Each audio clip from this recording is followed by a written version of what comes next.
प्रभु राम देव भगवान अल्लाह खुदा ईश आदि नाम एक ही शक्ति के हैं। वो कैसा है, कहां है, कैसे मिलता है, किसने देखा है? ये प्रश्नवाचक चिन्ह पूर्ण रूप से हटाने के लिए अवश्य सुनिए जगत गुरु तत्वदर्शी संत रामपाल जी महाराज के अमृत वचन, सर्व पवित्र धर्मों के पवित्र शास्त्रों के आधार पर।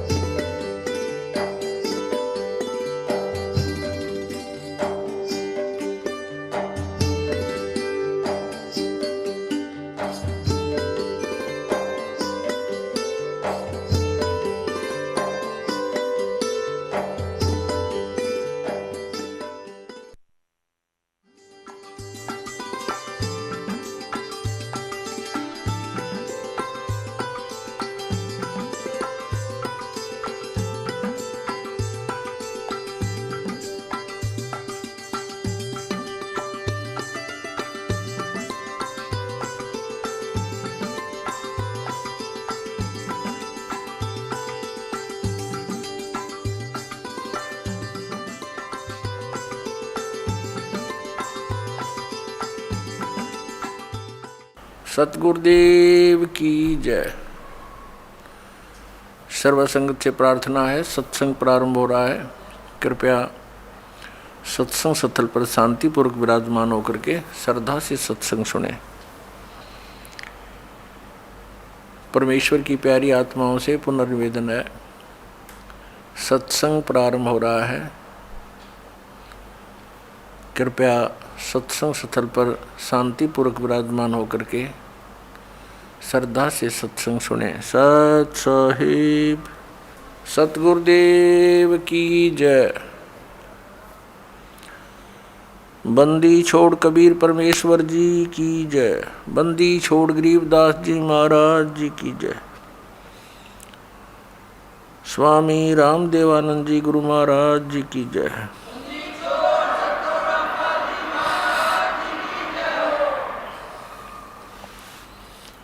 गरीब नमो नमो सतपुरुष को नमस्कार गुरु की नहीं।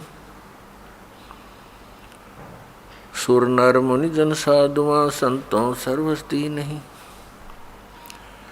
सतगुरु साहिब संत सब दंडोतम प्रणाम। आगे पीछे मध्य हुए तिनको जा कुर्बान। नराकार निर्विषम काल जाल वैभंजनम निर्लेपम निज निर्गुणम अकल अनुपवेशोन्दनम। सोहम सुरति समाप्तम सकल समाना निर्तलय। उज्ज्वल हिरंबर हरदमम बेपरवा अथाह वार पार नहीं मध्यतम। गरीब जो सुमर सिद्ध होई गणनायक गलता न करो अनुग्रह सोई पारस पद परवाना। आदि गणेश मनाऊं गणनायक देवन देवा। चरण कमल लो लाऊं आद्यंत करूं सेवा। परम शक्ति संगीतम रिद्धि सिद्धि दाता सोई। अवगत गुण अतीतम सत्य पुरुष निर्मोही। जगदम्बा जगदीशम मंगल रूप मुरारी। तन मन अर्पों शीशम भक्ति मुक्ति भंडारी। सुर नर मुनि जन ध्यावे ब्रह्मा विष्णु महेशा। शेष शेष मुख गावे पूजय आदि गणेशा। इंद्र कुबेर सरीखा वरुण धर्म राय ध्यावे। समृत जीवन जी का मन इच्छा फल पावे। 33 कोटि आधारा ध्यावे शेष 88। उतरे बहुजल पारा कटह यम की फांसी। 33 कोटि आधारा ध्यावे शेष 88। उतरे बहुजल पारा कटह यम की फांसी। कर जोरूं विनती करूं धरूं चरण पर शीशे। गुरु जी राम देवानंद जी महाराज ने दियो नाम बख्शीश। कोटि कोटि सिजदा करूं, कोटि कोटि प्रणाम। चरण कमल में राखियो, मैं बंदी जाम गुलाम। कुत्ता हूँ गुरुदेव का, रामपाल दास का नाम। गले प्रेम की जेवड़ी, जांखे चोवा जाऊं मैं। तो करो तो बावड़ू, दूर दूर करो तो जाऊं। जो राखो तो ही रहूं, जो देवो सुख। जय इब के सतगुरु मिले, सब दुख आँखों रोए। चरणों ऊपर शीस धरूं, कहूँ जो कहनी हो। कबीर गुरु जी मिलेंगे, पूछेंगे कुशलात। आद अंत की सब कहूँ, अपने दिल की बात। गुरु जी तुम ना भूलियो, चाहे लाख लोग मिल जाएं। हमसे तुमको बहुत है, तुमसे हमको नहीं। तुम्हारे विसारे क्या बने, मैं किसकी शरण में जाऊं। शिव बिरंच मुनि नारद, तिनके हृदय न समाऊं। परम पिता परमात्मा पूर्ण ब्रह्म सर्व सृष्टि रचनहार कबीर देव कबीर परमेश्वर की असीम कृपा से आप जी ये सत्संग सुनने के लिए उपस्थित हुए। पुण्य भाग हैं उन प्राणियों के जिनको मानव शरीर प्राप्त है। उससे भी अधिक पुण्य उन पुण्यात्माओं के हैं जिनको सत्संग सुनने का सु अवसर प्राप्त होता है। परमात्मा कौन है, परमात्मा कैसे हैं, परमात्मा को कैसे पाया जाता है, परमात्मा के पाने के लिए प्रत्येक मानव प्रयत्नशील है। वह परमात्मा कैसा है, उसके अंदर ऐसी क्या विशेषता है जिसकी हम खोज कर रहे हैं। परमात्मा के अंदर ऐसी क्या विशेषता है, क्या खासियत है जिसको खोजने के लिए हमने बहुत सारे तरीके भी अपनाए हैं। अधिकतर व्यक्ति तो सांसारिक सुविधाओं को बटोरने में ही सारा जीवन लगे रहते हैं, उन्हीं को उत्तम मानकर चिपके हैं। और कुछ एक पुण्यात्माओं ने राज तक को त्याग दिया। राजा को सर्व भौतिक सुविधाएं उपलब्ध होती हैं और उसने वो सब त्याग दी और फिर परमात्मा के पाने के लिए कठिन प्रयत्न किए, परिश्रम किए, साधनाएं की, रूखा सूखा भोजन खा करके परमात्मा के पाने के लिए वो प्रयत्नशील रहे। एक समय एक सिमली नाम की लड़की थी और वो किसी गुरु से उपदेशी थी, आस्था भगवान में गणी थी। और प्रारंभ से ही ये ऐसा रहा है कि जगत और भगत का आपस में मतभेद बना रहा, और जिस कारण से भक्तों को बहुत कठिन यातनाएं सहन करनी पड़ी। संसार की रीतियां, सांसारिक जो परंपराएं हैं, वो यहाँ इस काल के जाल में रहने के लिए व्यवस्थित है, एक व्यवस्था है। और जो लोग परमात्मा से परिचित नहीं है वो इसी में, इन्हीं में व्यवस्थित है। उस लड़की की बहुत आस्था थी। नगर के बाहर एक साधु का आश्रम था। वो लड़की उस महात्मा को आहार करा के आती थी, उनकी सेवा भी करती थी और शाम के समय अपने घर आ जाती थी। कुल के लोगों ने, परिजनों ने बहुत कुछ प्रतिबंध लगाए, लेकिन लड़की नहीं मानी। उस सिमली का एक भाई था, मंसूर नाम था उसका। उसको अन्य व्यक्तियों ने कहा कि आपकी बहन शाम के समय और गैर टाइम को वक्त जाती है संत के आश्रम में। देख ले भाई, इज्जत का सवाल है और पूरे नगर में चर्चा चलती है अपनी बहन को बनाकर। अब मंसूर ने सोचा भी पहले ये देख तो लूं, वास्तव में वहां उस आश्रम में ऐसा क्या है। इस दृष्टिकोण से जब उसकी बहन शाम के समय प्रतिदिन जाती थी साधु का भोजन लेकर,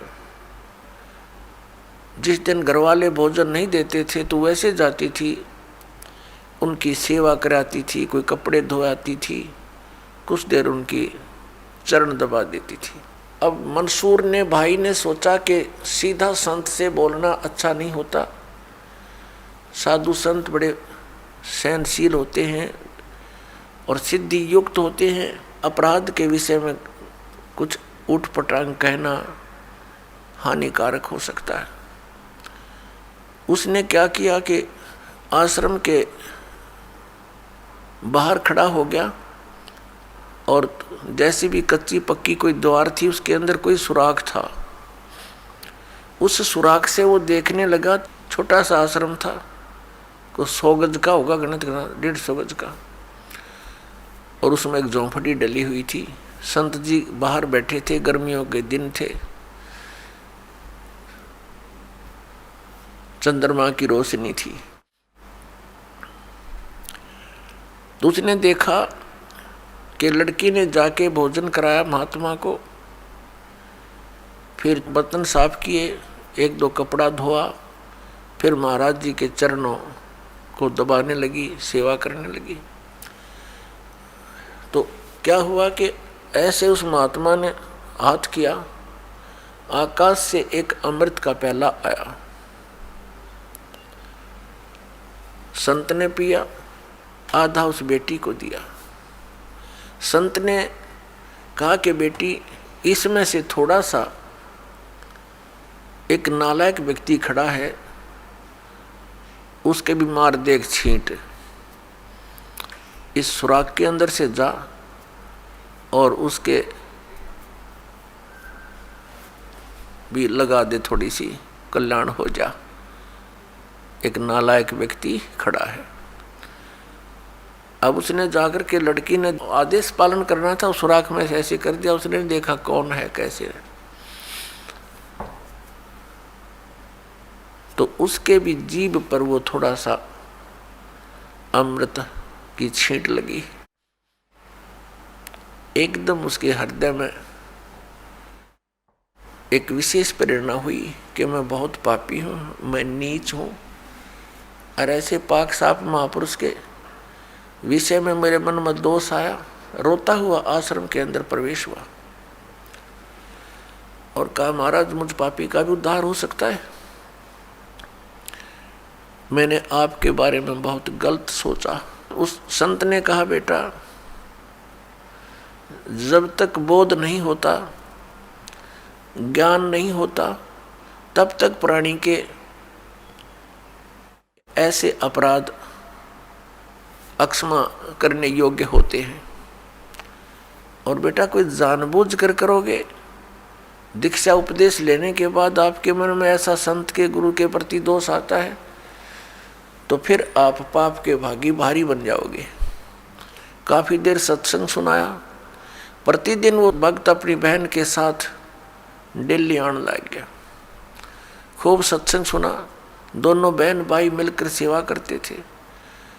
फिर क्या हुआ कि उसके हृदय में एक ऐसी प्रेरणा हुई, अनल हक, उस संत ने उसको एक मंत्र दे दिया, अनल हक, कि इसका जाप किया कर। अपने आत्माओं, पिछले पुण्यकर्मी प्राणी ही परमात्मा की खोज में लगते हैं, उनको ही इतना शीघ्र इन बातों का असर होता है संत के वचनों का।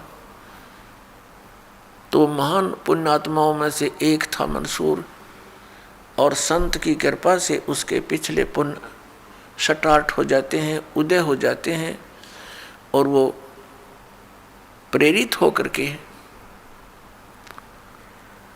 वो भक्ति प्रारंभ कर देता है। जैसे एक फॉर एग्जाम्पल,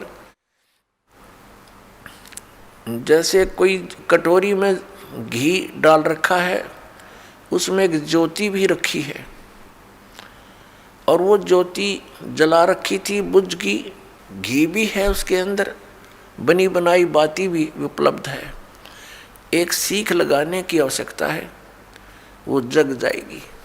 तो जितने भी पुण्यकर्मी प्राणी हैं, जो भी साधु संत महापुरुषों के प्रवचन सुनते हैं, किसी भी संत के, चाहे उसने भक्ति मार्ग का कति ज्ञान नहीं, लेकिन भगवान की महिमा तो वो भी सुना ही देते हैं, तो उससे क्या होता है कि वह ज्योत जग जाती है। अब वह ज्योत तक जगगी, जब तक पूर्व जन्म का उसके अंदर घी है यानी पुण्य है, तो वो जगेगी, प्रेरणा बनी रहेगी भगवान के पाने की। यदि आगे उसमें विधि घी उसके पास नहीं है डालने के लिए, तो वो ज्योति भी जल जाएगी और घी भी समाप्त हो जाएगा, और सारा कटोरा व कटोरी काली हो जाएगी। तो पुण्यात्मा उस अनल हक मंत्र के गुरु जी ने दे दिया, जो मंत्र देना था उसको। अनल हक का अर्थ होता है अहम ब्रह्मास्मि, मैं ही ब्रह्म हूँ, मैं ही परमात्मा हूँ, अनल हक। हालांकि ये कोई मंत्र वंत्र नहीं था, लेकिन उस मंसूर के अंदर वो पूर्व जन्म का घी और ज्योति रह रही थी, वह जगगी। अब उस मंत्र से भविष्य में तो कोई लाभ उसको होना नहीं था, क्योंकि वो चार्जर ठीक नहीं था। पूर्व जन्म की बैटरी से उसमें इतना प्रभाव था, इतने पुण्यों से, कि उसने अनल हक कहना शुरू कर दिया कि मैं ही परमात्मा हूँ। अब भोली आत्माओं, पुण्यात्माओं को जैसा भी गुरु ज्ञान देता है, वो तो दृढ़ होते हैं। गुरु जी ने 2 दूना 6 कह दिया तो वो 6 ही बोलते रहेंगे। घरवाला कहेगा, कोई उसको बताना चाहेगा, वो नहीं मानेगा, कहता नहीं मेरे गुरु जी ने ऐसे ही बोला। तो अबोध बच्चे ऐसे ही होते हैं। इस बात का ज्ञान पूरे मुसलमान धर्म में हुआ, क्योंकि वो मुसलमान धर्म से संबंधित था, और मुसलमान धर्म ये मानता है कि जीव ब्रह्म नहीं हो सकता। वैसे तो जीव ब्रह्म हो ही नहीं सकता, ये तो अंडरस्टूड है। जीव तो ब्रह्म है ही नहीं, ब्रह्म अलग है, जीव अलग है। ब्रह्म मीन भगवान, जो जीव का भी उत्पत्ति करता है। लेकिन मुसलमान धर्म ये मानते हैं कि पृथ्वी पर परमात्मा नहीं आ सकता। वह तो 7वें आसमान में रहता है, 7वें स्वर्ग में। और कोई ये कहता है कि पृथ्वी पर परमात्मा है, वो दंड का अधिकारी है, वो भ्रमित कर रहा है, मुसलमान धर्म के विधान को बिगाड़ रहा है। इस कारण से मंसूर को बहुत बार समझाया, राजा तक बात गई, बहुत कुछ कहा, लेकिन नहीं माना, अनल हक करता रहा। उसको कहा कि तू ऐसा मत बोल। अब साधु को तो कोई बोल नहीं सका था कि वो क्या मंत्र दे रहा है, लेकिन पब्लिक के अंदर जब बात आ जाती है तो वो अपना पूरा जोर शोर से विरोध करते हैं। अब क्या हुआ कि वो नहीं माना तो उसको चौराहे पर खड़ा कर दिया, बांध दिया उसको चौराहे पर। और फिर क्या कहा कि या तो तू अनल हक कहना छोड़ दे, नहीं तो तेरे पत्थर मारेंगे। उसने फिर कहा अनल हक, क्योंकि वो तो मदमस्त हो गया था, अलमस्त हो गया था। ऐसी स्थिति पूर्व जन्मों के पुण्यों से होती है, और भविष्य की भक्ति नहीं होती है तो वो नष्ट हो जाता है उस जीवन, ऐसी पुण्य आत्मा का। तो उसको सजा दी गई कि पूरे नगर के व्यक्ति इसको पत्थर मार मार के इसका वध करेंगे। ऐसी सजा दें ताकि और भी कोई ऐसी हिम्मत ना करे। तो सभी लाइन में आ रहे थे और पत्थर मार रहे थे, तू पापी है, पत्थर मार रहे थे, निकल जाते थे। अब उसकी बहन सिमली का भी नंबर आ गया। जब और पत्थर लगा रहे थे वो हंस रहा था, अनल हक अनल हक हंस रहा था। और जब उसकी बहन सिमली का नंबर आया, वो भी लाइन में खड़ी थी। तो बहन ने सोचा पत्थर तो मैं नहीं मारूंगी, लेकिन लोक लाज में आके उसने फूल उठा लिया कि मैं फूल मार आऊंगी उसके। यहाँ ये लोग भी ना मेरा विरोध करेंगे और भाई का चोट भी ना लगेगी। उसने फूल मारा, फूल मारते ही वो रोने लग गया, बहुत बुरी तरह रोने लगा। तब सिमली ने कहा कि भाई लोग तेरे पत्थर मार रहे थे, उनके पत्थरों से नहीं रो रहा था, और तू मेरे फूलते रोने लग गया। अरे ये कोई चोट थोड़ी लगी तुझे? उसने कहा सिमली ये तो अनजान थे, इनका मुझे दुख नहीं था, तू तो परिचित थी मैं किसके ऊपर फिदा हो रहा हूँ। और तेरा हाथ कैसे हो गया नालायक मेरी तरफ? तूने भगवान की तरफ हाथ कर दिया, मैं भगवान के लिए ड्यूटीड हूँ, और तूने क्या समझा फिर ज्ञान को? न्यू रो रहा हूँ, तेरा जीवन बर्बाद हो गया, तूने ज्ञान समझा नहीं बहन। तेरे फूल का मुझे इसलिए दर्द हुआ, तू तो परिचित थी इस बात में। उसके बाद नहीं मरा वो पत्थरों से, कहने लगा या तो कहना छोड़ दे अनल हक, नहीं तेरा हाथ काटेंगे। उसने कहा अनल हक, हाथ काट दिया। फिर कहा दूसरा हाथ काटेंगे या बंद कर दे, अनल हक। तेरी गर्दन काटेंगे, बंद कर दे, अनल हक, काट दिया। अब उसको गाड़ा नहीं, मुसलमान धर्म में नीचे दफनाते हैं जमीन में, उसको सवा कर दिया काफिर समझकर कि काफिर जलाए जाते हैं, उनकी सोच है। और उस राख को जल में फेंक दिया कि इसका नामो निशान मिट जा, दरिया में। कहते हैं वो राख भी, ऐस भी, वो बबूत भी अनल हक अनल हक अनल हक करती जा रही है। और 1000 मंसूर बनकर गलियों में घूम रहे हैं। सबने दरवाजे बंद कर लिए, टट्टी पेशाब निकल गया, लोगों का घबरा गया, ये क्या हो गया, भगवान का भगत था, ऐसा हो कर दिया इसके साथ। तो पुण्यात्माओं, अब ये ज्ञान है, तत्व ज्ञान है, इसको बहुत गहराई से समझना है। इससे कई कंसेप्ट क्लियर होंगे। अब प्रसंग तो चला है कि जिस परमात्मा के पाने के लिए और जिस लोक में जाने के लिए महापुरुषों ने ऐसी कुर्बानियां दी, तो कैसा है वो भगवान, कैसा होगा वो देश, ये अंडरस्टूड है। दूसरी बात ये है इसके अंदर कि कोई ये सोचे कि अनल हक मंत्र से उसमें या शक्ति आ गई थी, नहीं। उस अनल हक मंत्र के जाप करने वाला पूरा गांव था, नगर था, आसपास के और भी बहुत लोग थे जो वैसे उपदेशी थे, आसपास के बहुत से उनके शिष्य थे, लेकिन वो गुप्त रखते थे, सामने किसी को बताते नहीं थे, लोक लाज के कारण। तो कहने का भाव ये है कि उस एक मंसूर के अंदर ये क्यों काम कर गया और सिमली में नहीं किया उसने। ये पिछले ही पुण्य से होते हैं पूर्ण हंस मुराद, ये पूर्व जन्म के संस्कार थे, उस मंत्र का इसमें कोई योगदान नहीं था। अब प्रसंग जो चल रहा है उसी पर हम थोड़ा सा डिस्कस करते हैं कि जिस परमात्मा के लिए इतनी कुछ कुर्बानियां संत महात्माओं ने की, तो वो कैसा है भगवान, ये तो अंडरस्टूड है कि वो कितना सुखदायी होगा, और वहाँ जाने के बाद प्राणी को कैसा सुख होगा। उसके लिए हम फिर कौन सी विधि अपनावें, कौन से ग्रंथ को सत्य मानें, किस गुरु की बात पर विश्वास करें। कोई कुछ विधि बताता है, कोई कुछ विधि बताता है, और सभी कहते हैं तुम्हारा कल्याण होगा, तुम्हें मोक्ष प्राप्ति होगी। तो उसके लिए हमने ये जानने के लिए कि कौन सा मंत्र, कौन सी विधि है, वे ऑफ वर्शिप, जो यथार्थ है। अब जो भी संत कोई मंत्र देता है तो उसके उपासक उसको यही मान लेते हैं कि यही सही है। दूसरा बताता है नहीं ये मंत्र ठीक नहीं, ये विधि ठीक नहीं।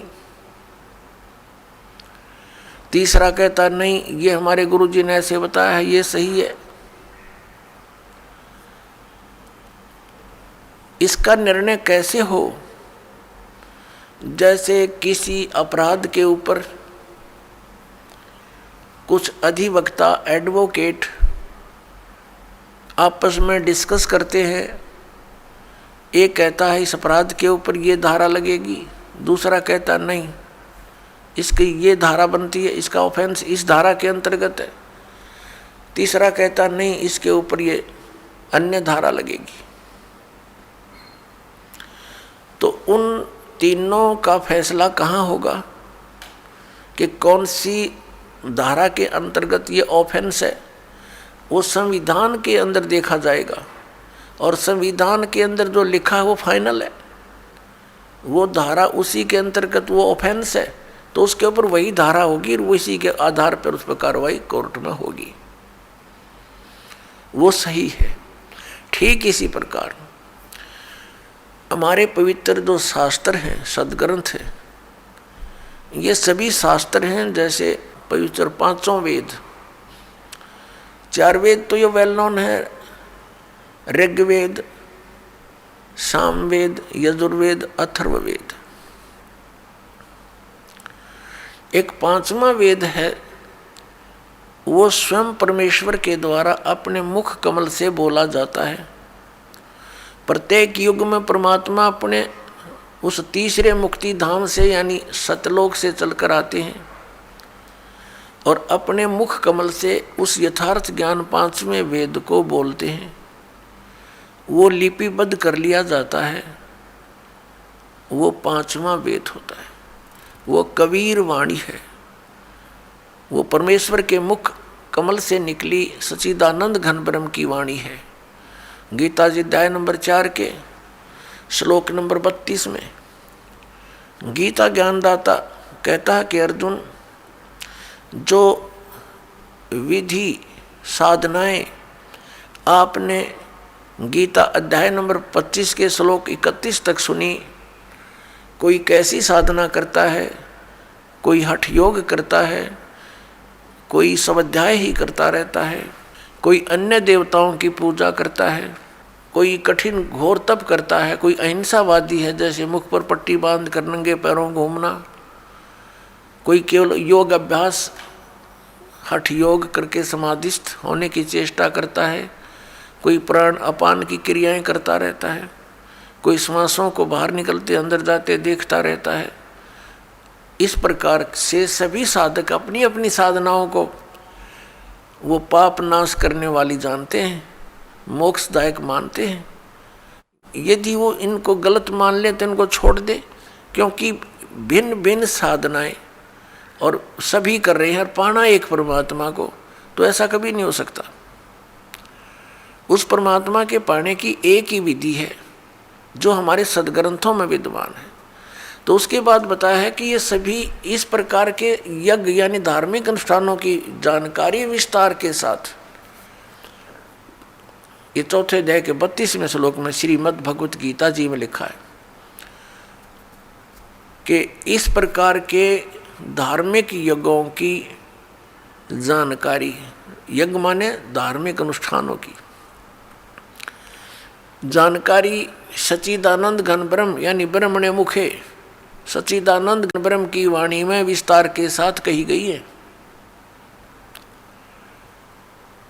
और उसको जानने के उपरांत फिर तू सभी कर्म बंधन से मुक्त हो जाएगा। चौथे अध्याय के 34वें श्लोक में कहा कि वो तत्व ज्ञान जो परमात्मा ने अपने मुख कमल से बोला है वो तत्व ज्ञान है। उस तत्व ज्ञान को तू तत्वदर्शी संतों के पास जाकर समझ। वो तत्वदर्शी संत तुझे उस परमात्म तत्व का ज्ञान कराएंगे। इससे एक तो ये सिद्ध हो गया कि गीता ज्ञानदाता कंप्लीट नॉलेज, स्पिरिचुअल नॉलेज नहीं रखता। उसने ऑप्शन छोड़ दिया कि वो यथार्थ ज्ञान उस परमात्म तत्व का 18वें अध्याय के 62वें श्लोक में गीता ज्ञानदाता जिस अन्य परमात्मा की शरण में जाने को कह रहा है उसकी जानकारी कहते हैं उस तत्वदर्शी संतों के पास जाकर समझ, वो बतावेंगे। गीता ज्ञानदाता नहीं जानता। तो वहां क्या बताया है कि वो सच्चिदानंद घन ब्रह्म की वाणी वो सूक्ष्म वेद है। यहाँ गीतानुवादकर्ताओं ने चौथे अध्याय के 32वें श्लोक में अनर्थ कर दिया। ब्रह्मणे मुखे एक शब्द है इसके अंदर मूल पाठ में, उन्होंने इसका अर्थ गलत कर दिया, वेद की वाणी लिख दिया। नहीं, वेद ज्ञान तो गीता ज्ञानदाता बोल ही रहा है। जिनको तुम वेद मानते हो, चारों वेदों का एक सारांश है ये श्रीमद् भगवत गीता। कोड वर्डों में है, अधिकतर संक्षेप में है। तो वो तो बोल ही रहा है, वो खुद कह रहा है कि 5वां जो वेद है उसके अंदर वो लिपिबद्ध है, वो तत्व ज्ञान है। उसको तत्वदर्शी संतों के पास जाकर समझ और फिर जैसा वो बताएं ऐसे कर। तो पुण्यात्मा, हमारे सदग्रंथ कौन से हैं जो परमात्मा का विधान है और जिन पर हम विश्वास करेंगे और करना चाहिए। हमारे सदग्रंथ यानी शास्त्र कहो, सदशास्त्र कहो, ये कौन कौन से हैं? पवित्र 5 वेद, 4 वेद तो अंडरस्टूड है, 5वां ही आपको बता दिया सूक्ष्म वेद। और श्रीमद् भगवत गीता इन 4 वेदों का सारांश है और 5वें का इसमें हिंट दिया है। ये तो है गॉड गिवन स्पिरिचुअल नॉलेज, परमात्मा दत्त, प्रभु दत्त है ये, ब्रह्म दत्त है ये। और फिर 18 पुराण ये अध्यात्म ज्ञान को समझने के लिए सहयोगी हैं। और इनके अंदर जो वे ऑफ वर्शिप लिखी है यदि वो वेदों से मिलती है, श्रीमद् भगवत गीता से मिलती है, तो वो तो सही है, उतना तो वेदों और गीता वाला ही ज्ञान है। बाकी उस वेद, उस पुराण के वक्ता के घर का है, उसका अपना अनुभव है। अब उसका अनुभव वेदों और गीता से नहीं मिलता तो हमें मान्य नहीं है, हमें स्वीकार्य नहीं है।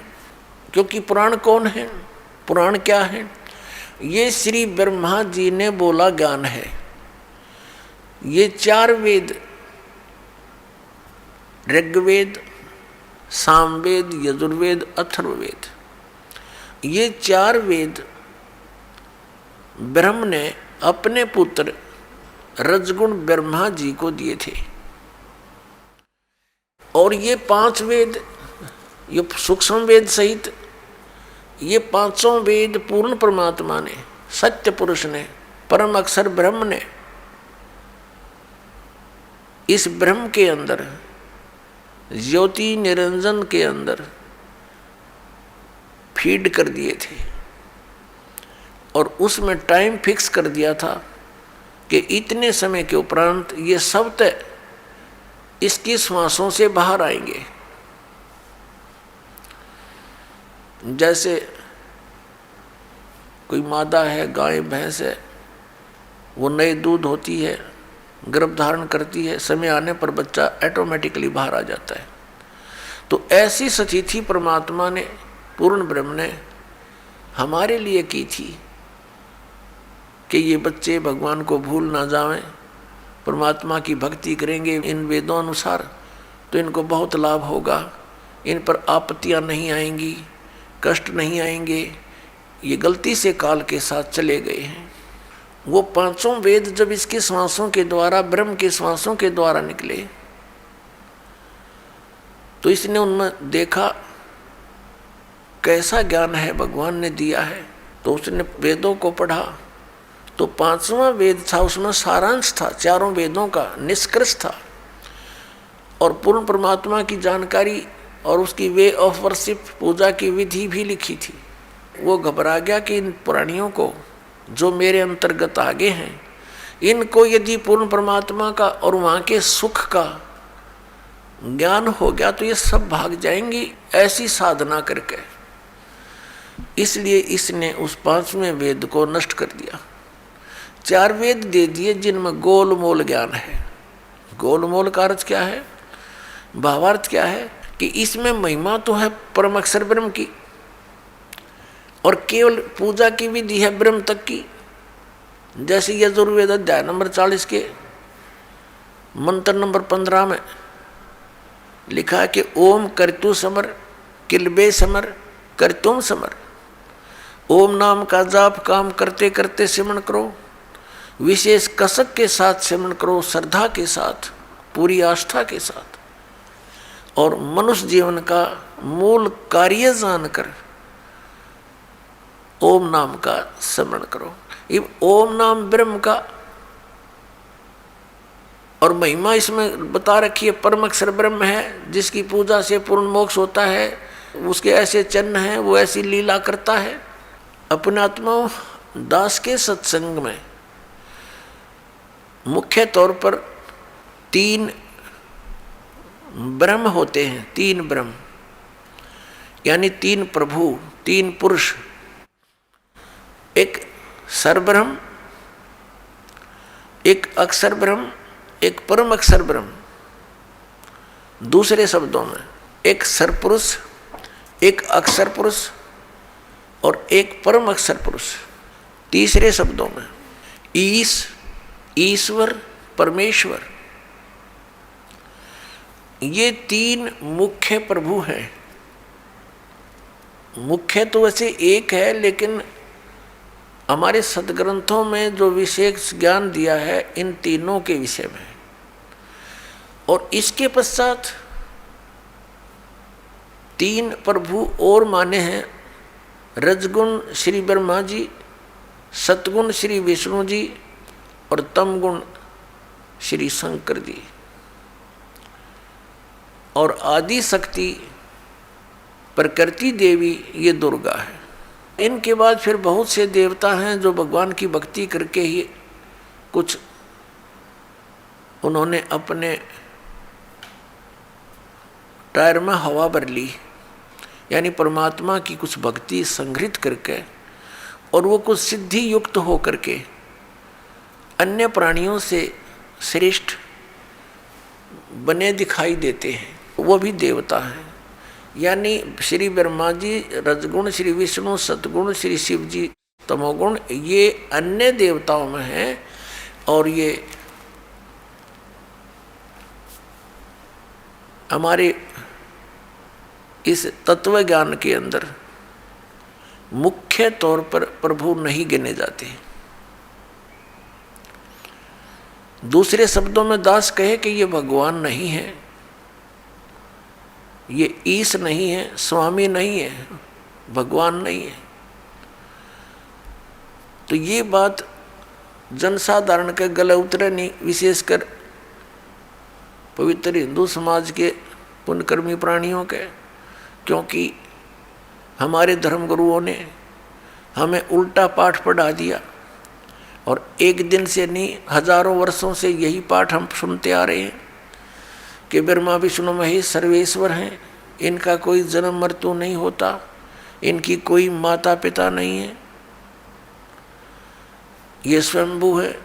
तो जिस कारण से दास ने ये शब्द बोल दिया कि ये भगवान नहीं है, ये बात एक बहुत विवादप्रस्त हो जाएगी यदि प्रमाण नहीं दिखाया गया। तो आपको प्रमाण दिखाते हैं। एक समय इस शिवपुराण के अंदर लिखा है, पवित्र शिवपुराण के अंदर, कि श्री ब्रह्मा जी रजगुण और श्री विष्णु जी सतगुण का आपस में विवाद हो गया, झगड़ा हो गया। ब्रह्मा जी कहते हैं कि मैं सबका उत्पत्ति करता हूँ, विष्णु तो मेरा पुत्र है। विष्णु जी कहते हैं तू मेरी नाभि कमल से उत्पन्न हुआ है, तू मेरा पुत्र है। वो कहता मैं तेरा बाप, वो कहता मैं तेरा बाप। दोनों का युद्ध हो गया। उस युद्ध की शांति के लिए इस काल भगवान ने, जो इनका पिता है, जिसको ये सदाशिव कहते हैं पौराणिक, और ये हिंदू धर्म के गुरु जी, उस सदाशिव ने इनके बीच में एक स्तंभ खड़ा कर दिया, तेजों में पिलर, बहुत लंबा चौड़ा लिंग स्तंभ। तो ये लड़ना तो भूल गए, उसके और छोर को खोजने में लग गए। जब दोनों असफल रहे तो फिर वो सदाशिव, जो इनका पिता है ब्रह्मा जी, विष्णु जी, शिव जी का, वो शिव रूप धारण करके वहाँ खड़ा हो गया। फिर उनको ज्ञान बताने लगा, कहने लगा कि तुम अपने आप को भगवान मान बैठे, तुम भगवान नहीं हो, यू आर नॉट गॉड। अपना आत्मा दास का है तो विदक जा, इनके इतिहास बताते हैं तो आपको स्वीकार्य होगा। ये देखिए, ये है श्री शिव महापुराण हिंदी टीका सहित भाग 1। श्री शिव महापुराण विद्या अवरिधि पंडित ज्वाला प्रसाद जी मिश्र कृत हिंदी टीका सहित, खेमराज श्री कृष्णदास प्रकाशन मुंबई। इतने ये यहाँ से प्रकाशित है। हम इसके ये देखिएगा, इसके पृष्ठ नंबर 11 से हम शुरू करेंगे। ये है विद्वेश्वर संहिता भाग 1 छठा अध्याय। नंदी केश्वर बोले, हे योगीधर, आगे एक समय विष्णु भगवान शेष सैया पर अपने गुरुड़ आदि पार्षदों से संयुक्त लक्ष्मी सहित शयन करते थे। उस समय ब्रह्म ज्ञानियों में श्रेष्ठ ब्रह्मा जी, अब यहाँ के ही से ब्रह्म ज्ञानी है, देखियो, अपनी इच्छा से ही वहाँ आए। सब प्रकार सुंदर सेज पर शयन करते हुए कमल लोचन विष्णु जी से पूछने लगे, तुम कौन हो जो मुझे देखकर अभिमानी पुरुष के समान शयन करते हो? हे वत्स, हे बेटा। ब्रह्मा जी कह रहे हैं विष्णु जी को, हे वत्स, हे बेटा, उठो, देखो मैं तुम्हारा स्वामी आया हूँ, तेरा मालिक आया हूँ। आए हुए गुरु को देखकर जो अभिमान करता है, उस द्रोही मूड का प्रायश्चित होना उचित है। यह सुनकर विष्णु जी के अंतर में तो क्रोध हुआ, अंदर तो बड़ा गुस्सा आया, पर ऊपर तो शांत बने रहे, परंतु बाहर से शांत रहे और बोले, हे वत्स, हे बेटा, तुम्हारा मंगल हो, बैठो, इस आसन पर विराजमान हो। अब विष्णु जी कहे, उसने ब्रह्मा जी को कहा, जा बेटा बैठ जा। इस समय तुम्हारा नेत्र कुटिल और मुख वक्र यानी टेढ़ा क्यों हो रहा? गुस्से में हो रहा था ब्रह्मा जी।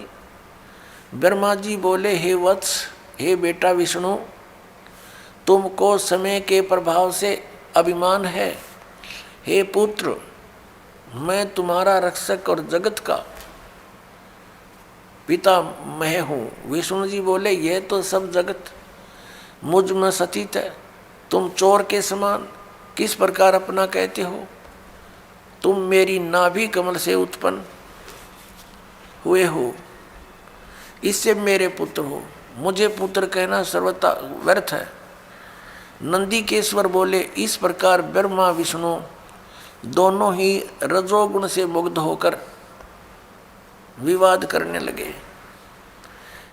मैं श्रेष्ठ हूँ, मैं स्वामी हूँ, ऐसा कहकर एक दूसरे को मारने की इच्छा से युद्ध करने में उत्सुक हुए। अब देखो, संपूर्ण देवता विमान में बैठकर वो तो लठ बजाने तैयार हो रहे हैं, और हमारे देवता फिर क्या क्रिया करते हैं। तब संपूर्ण देवता विमानों में बैठकर उस महाअद्भुत युद्ध को देखने चले आए और आकाश में उनके ऊपर फूल बरसाने लगे। वारे देवताओं, बताइए, देवताओं के काम है। दो भाई लड़ भी रहे हैं किसी कारण से, भले पुरुषों का काम है उनका बीच बचाड़ा करके छुटवावे, उनसे युद्ध बंद करवावे, और ये देवता फूल बरसावे। कहाँ मरो कटके, देखो कौन सा तगड़ा है। तो ये सारा एक काम बिगड़ा पड़ा पुण्यात्माओं इस तत्व ज्ञान के अभाव से। अब हम उस प्रसंग पर आते हैं कि जिसके अंदर ये कहा गया है इसी पवित्र पुराण में कि ब्रह्मा और विष्णु तुम भगवान नहीं हो, यू आर नॉट गॉड। देखिए, अब हम आगे हैं 17 पृष्ठ पे। और विद्वेश्वर संहिता भाग 1 अध्याय 9, ये वही प्रसंग यहां तक चल रहा। नंदीकेश्वर बोले, इस प्रकार भगवान ने उन नम्र हुए। अब क्या हुआ कि उन दोनों के बीच में, अभी आपको बताया था, उन दोनों ब्रह्मा और विष्णु जो लड़ रहे थे उनके बीच में एक पिलर खड़ा कर दिया तेजों में, लिंग बहुत लंबा चौड़ा, जिसका कोई और छोर उन दोनों को नहीं मिला। और फिर ये स्वयं प्रकट हो गया। कौन? इनका पिता, ये सदाशिव बोलते हैं इसको, ये काल ब्रह्म, जिसने गीता का ज्ञान दिया। अब यहां देखिए, हम जो आपको दिखाया था, फिर देखिए, ये पृष्ठ 17 पे विद्वेश्वर संहिता भाग 1 अध्याय 9 पर नंदीकेश्वर बोले, इस प्रकार भगवान ने उन नम्र हुए ब्रह्मा और विष्णु पर अनुग्रह करके उनके युद्ध में परस्पर उनकी सेना मारी गई थी, उस सब को यहाँ देखें। उन दोनों की अज्ञानता और वैर को दूर करने के अर्थ उनसे क्या कहा भगवान, काल भगवान ने, सदाशिव ने क्या कहा कि मेरे सकल और निष्कल यानी साकार और निराकार में भेद से 2 रूप हैं, परंतु और ईश्वर नहीं है, मेरे अतिरिक्त कोई प्रभु नहीं है। इस कारण उनके 2 रूप नहीं हो सकते। पहला सतम रूप और दूसरा पीछे मूर्तिमान रूप धारण किया। इसमें ब्रह्म रूप निष्कल है, ये निष्कल है, निष्फल नहीं, और ईश्वर रूप सगुण है। मेरे ये दोनों रूप सिद्ध हैं, दूसरे किसी के नहीं हो सकते। इस कारण तुम दोनों को अथवा दूसरों को ईश्वर तव की प्राप्ति नहीं हो सकती। तुमने जो अज्ञान से अपने को ईश माना, तुमने अज्ञान से अपने को ईश यानी भगवान माना, यह बड़ा अद्भुत हुआ। उसके दूर करने को ही मैं रण स्थान में आया। अब तुम दोनों अभिमान त्याग कर मुझ ईश्वर में अपनी बुद्धि लगाओ। मेरे प्रसाद से लोक में सब अर्थ प्रकाश होते हैं। मैं ही परब्रह्म हूँ। अब ये काल बोल रहा है, अब यहाँ विचलित कर रहा है इनको। मैं ही परब्रह्म हूँ, मेरा ही कल अकल रूप है। ब्रह्म होने से मैं ईश्वर हूँ। अनुग्रह आदि मेरा कृत्य है। सर्वव्यापी होने से और जगत के वर्धक होने से मैं ब्रह्म हूँ। हे ब्रह्म केशव, समतव और व्यापक होने से मैं आत्मा हूं, मैं इस सब का ईश हूं, यह मेरा है, मेरे सिवाय किसी दूसरे का नहीं है। प्रथम तो ब्रह्म तो ज्ञान के निमित्त निष्कल ब्रह्म का प्रादुर्भाव हुआ। 18वें पृष्ठ पर चलते हैं। इससे मैं अज्ञात रूप हूँ, पीछे तुम्हें प्रगट दर्शन देने के निमित्त साक्षात ईश्वर, तत्क्षण ही मैं सगुण रूप हुआ हूँ। अब यहाँ ये क्या कह रहा है? श्री सदाशिव ब्रह्मा विष्णु महेश का पिता, ब्रह्मा विष्णु महेश का पिता ये सदाशिव यहाँ क्या कह रहा है? ये कह रहा है कि पहले तो ब्रह्म रूप हुआ वो स्तंभ, वो तो समझो मेरा निष्कल रूप है, निर्गुण रूप है मेरा, ये स्तंभ आया पिलर, और ईब में निर्गुण से सगुण हो गया, तुम्हारे सामने आया। अब देखो हम अपने उस प्रसंग पर आते हैं। हमने ये देखना है कि ब्रह्मा और विष्णु और ये शिव ये भगवान नहीं है, ये प्रभु नहीं है, ये प्रसंग था। यदि ये दास वैसे सिंपल कहकर छोड़ देता तो बहुत विरोध मान लेते भक्तजन, क्योंकि उन्होंने कोरा अज्ञान सुना हुआ है, ज्ञान नहीं सुना, सदग्रंथों का उनको ज्ञान नहीं, इसलिए सदग्रंथों को रूप करना अनिवार्य हो गया है। अब आगे ये क्या कहता है देखिएगा, ये पृष्ठ नंबर 18 अध्याय 10 चल रहा है, पृष्ठ नंबर 18 पे, और शिवपुराण वेदवेश्वर संहिता भाग 1 10वां अध्याय। हम यहाँ पढ़ते पढ़ते आगे 9वां अध्याय यहाँ समाप्त हो गया। जो हमने यहाँ पढ़ लिया, इससे मैं अज्ञात रूप हूँ, पीछे तुम्हें प्रगट देने के लिए निमित्त साक्षात ईश्वर, तत्क्षण ही मैं सगुण रूप हुआ हूँ।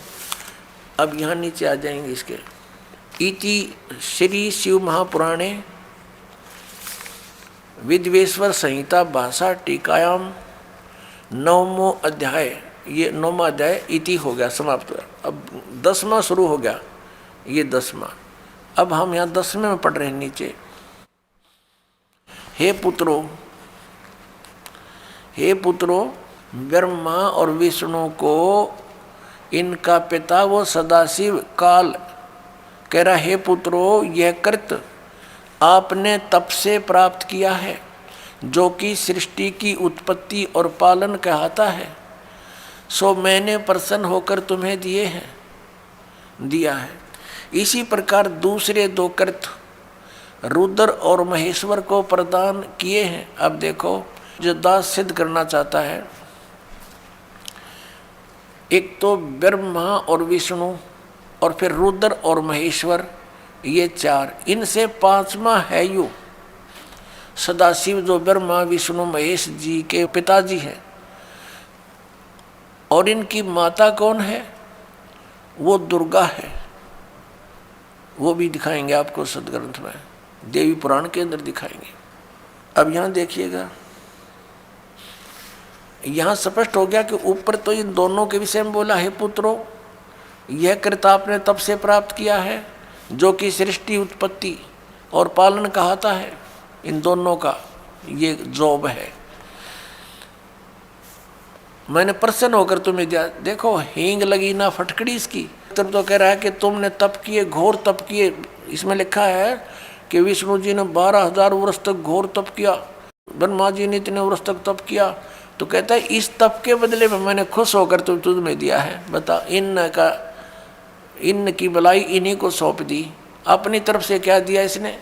पहले इनसे डले डुआई हठ योग करो, सिद्धि युक्त हो गए। अब फिर रिमोट अपने हाथ में लेकर इनको कहा तुम सृष्टि करो, सब जीवों को यहाँ पर स्थिति उत्पत्ति संहार ये अपने पुत्रों से करवाता है और स्वयं खाता है सबको। ये काल है। गीता जी अध्याय नंबर 11 के श्लोक नंबर 32 में कहता है, मैं काल हूँ अर्जुन, और अब प्रकट हुआ हूँ, अब आया हूँ मैं, अब प्रवृद्ध हुआ हूँ। और श्री अर्जुन जी पूछ रहे हैं कि हे महानुभाव, आप कौन हो? मैं आपसे परिचित नहीं हूँ। अरे अर्जुन का साला था श्री कृष्ण, और उससे अपरिचित हो गया इतनी जल्दी? क्योंकि वो श्री कृष्ण था ही नहीं, श्री कृष्ण में प्रवेश वो काल था। और जब बाहर निकल कर देखा तो उसका इतना रूप हो बाहर निकल गया उससे, जब विराट रूप दिखाया श्री कृष्ण थे। श्री कृष्ण तो ओझल हो गया, दिखाई भी नहीं दे रहा था उनकी रोशनी के अंदर। और अर्जुन कह रहा, पूछ रहा आप कौन हो, मैं आपको पहचान नहीं पा रहा हूँ। तो काल था, वो कहता मैं काल हूँ और सबका नाश करने के लिए अब प्रवृत्त हुआ हूँ। तो ये इनका पिता है। और वो क्या कह रहा है कि ब्रह्मा और विष्णु तुम्हें दो जो कृत जॉब दिए हैं, तुम्हारे को दो विभाग दे दिए। एक तो उत्पत्ति विभाग, रजोगुण विभाग से उत्पत्ति होती है, ब्रह्मा जी को रजोगुण युक्त कर दिया और विष्णु जी को सतोगुण युक्त कर दिया, और तीसरे अपने पुत्र को तमोगुण युक्त कर दिया, अपना स्वरूप बना लिया। कहते सदाशिव कहता है जब ये खड़ा है कि मैं इन्हीं के रूप, ये मेरे ही स्वरूप में है। और ये कैसे छल करता है, जब किसी को विष्णु रूप में दर्शन देता है तो उसमें अपना विष्णु रूप धारण कर लेता है और उसी विष्णु रूप में संबोधन करता है, तो उस कारण से विष्णु पुराण बन गई। और जिसमें इस शिव रूप में धारण करके किसी को ज्ञान दिया है तो उसके आधार से शिव पुराण की रचना होगी। ये है वो काल जो कहता मैं कभी अपने ओरिजिनल रूप में किसी के समक्ष नहीं होता, मेरे कर्म और जन्म अलौकिक हैं। गीता जी के अध्याय नंबर 4 के 5 और 9 में इसने स्पष्ट किया है। और साथ में कहा है कि जब धर्म की ग्लानि होती है मैं अपने अंश, अपने आत्मा, अपने अंश अवतारों का सृजन करता हूँ, उनको यहाँ प्रकट करता हूँ, भेजता हूँ, उत्पन्न करता हूँ। जैसे श्री राम, श्री कृष्ण आदि। अब देखिएगा नीचे, अब ये दास दो सिद्ध करना चाहता है कि दो तो ये ब्रह्मा और विष्णु हो गए, इस प्रकार दूसरे दो कृत रुद्र और महेश्वर को प्रदान किए हैं। दो अच्छी 4 हो गए ना, एक रुद्र एक महेश्वर, और 5वां यू बोलने लग रहा। अब आगे हम चलते हैं, ये प्रमाणित करते हैं। ये देखिएगा यहाँ पर, ये प्रश्न नंबर 19 है। और ये विद्वेश्वर संहिता भाग 1 अध्याय 10 चल रहा है, यहाँ से हम लेंगे। हे सौम्य, मेरे अज्ञान से विमुख होने से तुम्हें अज्ञानता आ गई। विष्णु और ब्रह्मा जी को कह रहे हैं मेरा ज्ञान होने से ऐसा नहीं होता, ज्ञान और रूप महेश के तुल्य हो जाते हैं। इस कारण इस ज्ञान की सिद्धि के निमित्त ओंकार नामक मंत्र जप करो। अभिमान दूर करने वाला, यह अभिमान दूर करने वाला है। सोई निज मंत्र उपदेश करते हैं। यह ओंकार मेरे मुख से उत्पन्न होने से मेरे ही रूप का बोधक है, यानी ब्रह्म का, और महामंगल करने वाला है। यह वाचक है, मैं वाच्य हूँ। यह मंत्र मेरा आत्मा है कि उसके स्मरण से मेरा स्मरण होता है। उत्तर की ओर मुख से अकार का, इसका भी बहुत वर्ण दे रखा है। पश्चिम के मुख से उकार का, दक्षिण के मुख से मकार का, पूर्व के मुख से बिंदु का, और मध्य के मुख से नाद उत्पन्न हुआ है। इस प्रकार 5 प्रकार से यह निर्गत हुआ। सब एक होकर ओम ऐसा एक अक्षर हो जाता है। ओम ऐसा एक अक्षर हो जाता है। अब हम इससे इतना ही लेंगे। इस पवित्र पुराण ने हमारा बहुत सा काम हल्का कर दिया इस दास का। एक तो ये सिद्ध कर दिया कि ब्रह्मा और विष्णु और शिव और रुद्र, महेश्वर जिसको कहते हैं, ये भगवान नहीं है, ये ईश नहीं है। इसलिए दास कहता है कि 3 मुख्य रूप में दास के प्रवचनों में ये ब्रह्म समझो। एक सरब्रह्म, एक अक्षर ब्रह्म, और तीसरा परम अक्षर ब्रह्म।